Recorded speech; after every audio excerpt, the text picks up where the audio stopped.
Godadara police station વિસ્તારમાં સંદીપ મહારનું 7 થી 8 ઇસમોએ અપહરણ કરી લૂંટ ચલાવી હતી.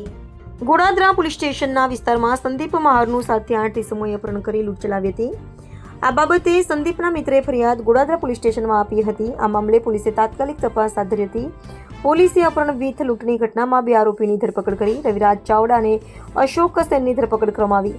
પૈસાની લેતી દેતીમાં યુવકનું અપહરણ આરોપીએ કર્યું હોવાનું સામે આવ્યું. આ બાબતે બીજા 7 થી 8 આરોપીઓના નામ ખુલ્યા. અન્ય ઇસમોને વોન્ટેડ જાહેર કરી તેને પકડવાના ચક્રો ગતિમાન કર્યા છે. રિપોર્ટર સાગર સોલંકી.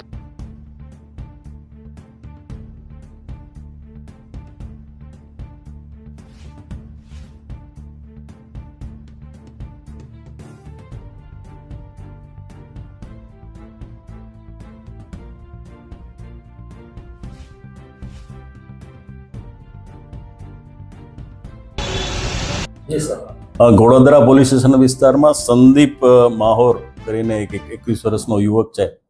એ રાત્રે પોતાના વિસ્તારમાં હતો.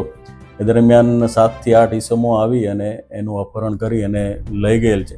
એ સંદર્ભે એની ફરિયાદ એના મિત્રે ગોડાદરા પોલીસ સ્ટેશનમાં આપતા પોલીસે તાત્કાલિક તપાસ હાથ ધરેલી અને ટેકનિકલ સર્વેલન્સના આધારે કામરેજ 4 રસ્તા પાસે છે એવી હકીકત મળતા પોલીસે એને ત્યાંથી હેમખેમ એનો છુટકારો કરાવેલો અને આરોપી જે નાસી ગયેલા હતા એ દરમિયાન 2 આરોપી છે, રવિરાજ ચાવડા અને અશોક સેન, આ 2ની ધરપકડ કરવામાં આવેલી છે.